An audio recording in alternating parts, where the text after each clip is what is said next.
अनुभव जरूरी बहुत पहले की बात है। किसी गांव में 12 विद्वान रहते थे। एक दिन वे सभी किसी शास्त्र सभा में भाग लेने के लिए जंगल के रास्ते से किसी दूसरे गांव जा रहे थे।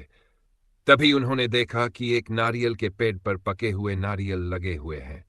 उन्हें देखते ही वे सभी नारियल खाने के लिए लालायित हो गए। बस फिर क्या था? उन्होंने अपने एक साथी को पेड़ पर चढ़ा दिया नारियल तोड़ने के लिए। वह नारियल तोड़ तोड़कर लगा नीचे गिराने। संयोगवश जहां वह नारियल गिरा रहा था, उस जगह पर घास में 2 सांप बैठे थे। जैसे ही नारियल गिरने लगे, वे दोनों अपनी जान बचाने के लिए घास में से निकलकर नारियल के पेड़ पर चढ़ने लगे।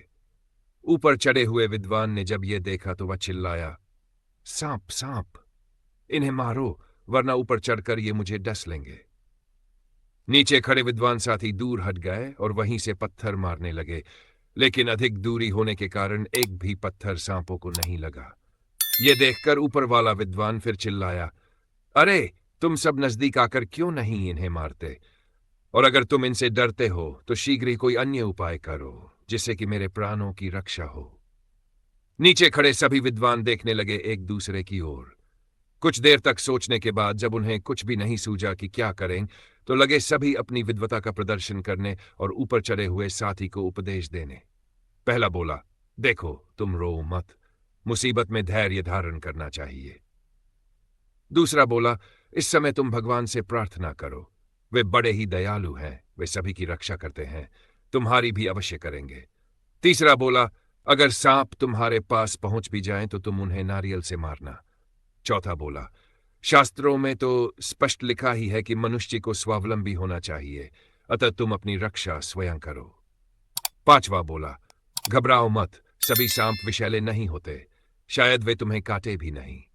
छठा बोला, तुम बिल्कुल भी चिंता मत करो, अगर सांपों ने तुम्हें काट भी लिया तो हम तुम्हें अच्छे से अच्छे अस्पताल में ले जाएंगे। सातवां बोला, तुम चिंता बिल्कुल मत करो, शास्त्रों में यह भी स्पष्ट लिखा है कि जो भाग्य में होता है वही होता है। तुम एक काम करो, ऊपर से नीचे कूद जाओ। अब आप समझ सकते हैं कि नारियल के पेड़ की ऊंचाई कितनी होती है। अगर वह कूदता तो क्या होता? प्राण न भी जाते तो हाथ पैर अवश्य ही टूट जाते, अतः वह नीचे नहीं कूदा। तदुपरांत अन्य विद्वानों के मन में भी जी जो आया उन्होंने कहा, लेकिन उसको बचाने की कोई उचित युक्ति किसी ने नहीं सोची। और असल बात तो यह थी कि डर के मारे स्वयं उनके होश उड़ रहे थे। डर के कारण वे एक कदम आगे बढ़ने तक की हिम्मत जुटा नहीं पा रहे थे, लेकिन अपनी कमजोरी को वे न तो प्रकट करना चाहते थे और न ही स्वीकारना चाहते थे। और अब वे उल्टा अपने साथी पर ही दोष गढ़ने लगे। क्या जरूरत थी इसे ऊपर चढ़ने की? हम तो फल बाजार से खरीद कर भी खा सकते थे। अब तक दोनों सांप ऊपर वाले विद्वान के काफी नजदीक पहुंच चुके थे। नीचे खड़े विद्वानों ने जब ये देखा तो वे मारे डर के इधर उधर भागने लगे।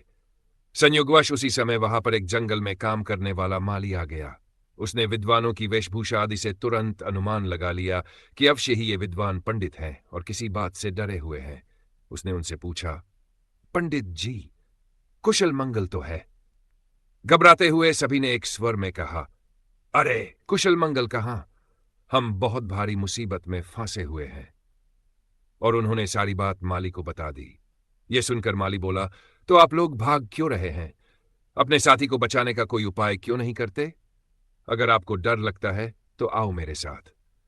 इतना कहकर माली ने तुरंत अपना ओढ़ा हुआ कंबल उतारा और कंबल का एक कोना स्वयं पकड़ा और बाकी के 3 कोने 3 विद्वानों को पकड़ा दिए और कहा कि कस के पकड़ना, छूटना नहीं चाहिए।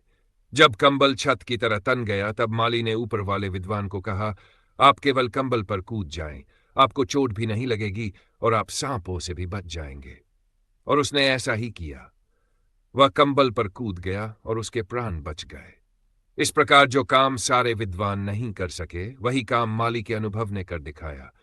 इसलिए कहा जाता है कि जान से भी अधिक महत्व अनुभव का होता है, और यह अनुभव हमारे बड़े बुजुर्गों के पास खूब होता है, जिसे हमें अवश्य ग्रहण करना चाहिए।